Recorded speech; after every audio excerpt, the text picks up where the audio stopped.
préjugés face aux femmes qui ont plusieurs enfants avec plusieurs pères différents.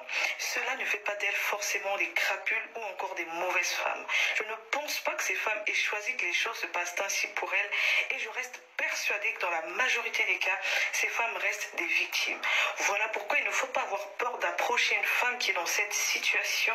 Mais Bon, on va arrêter le baratin.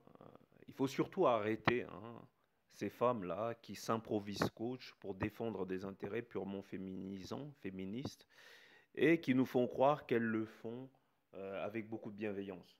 Il y a effectivement des femmes qui font des enfants avec des hommes qui ont donc plusieurs pères différents, et c'est de leur faute. Elles doivent prendre leurs responsabilités. Dans la plupart des cas, ces femmes sont des adultes, donc elles sont conscientes de ce qu'elles font.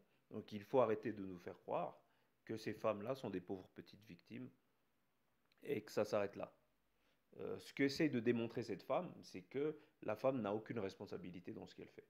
Elle se fait sauter et puis il y a un enfant qui naît, ça arrive une fois, c'est une erreur, ok, on peut le concevoir. Je ne dis pas que l'enfant est une erreur, tous les enfants sont des bénédictions, blablabla, mais c'est des choses qui arrivent. Donc ça peut arriver une fois, deux fois, quand ça arrive trois, quatre fois, il faut arrêter de prendre les gens pour des cons. Donc ce que cette nana essaie de nous faire croire, c'est que la femme n'a aucune part de responsabilité lorsque ça lui arrive. Je suis désolé, lorsqu'une femme se retrouve à avoir plusieurs enfants de pères différents, il y a de fortes chances que vous avez affaire à une femme qui est un guépier. C'est-à-dire que je vous déconseille de fréquenter ce type de nana. Ou alors faites un one-shot. Et puis vous vous barrez. Faites comme tous les autres qui se sont barrés. Parce que si vous restez, vous allez comprendre pourquoi les autres se sont barrés. Et les conseils que donne ce type de nana, ce sont des conseils qui poussent les autres nanas à faire les mêmes erreurs. Il y a de fortes chances qu'elle aussi ait un passif qui soit pas très reluisant. Il y a de fortes chances qu'on ait affaire à une péripatéticienne. Donc faites attention, malgré son visage sérieux et sa tenue sérieuse, il y a de fortes chances qu'on ait affaire à quelqu'un qui a un passé assez douteux.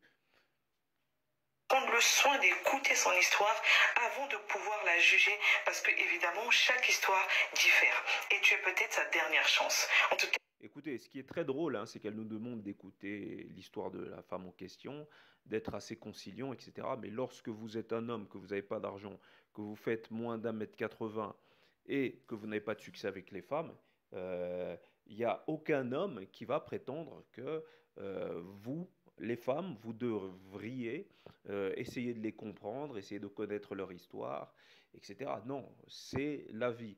Une fois que tu as plusieurs enfants avec des pères différents, eh ben, tu dois savoir que sur le marché de la séduction, tu n'as plus la même valeur.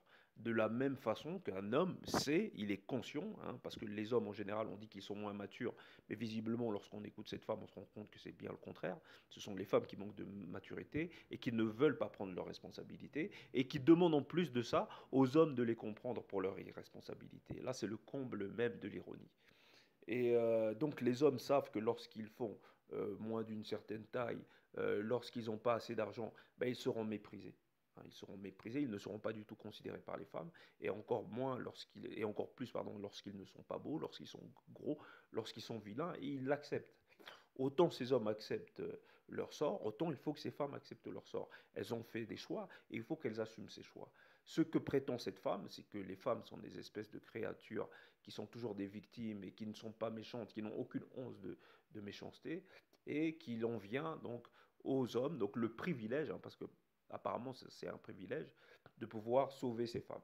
Donc sauve-toi toi-même, mon frère. Je te conseille de te sauver toi-même.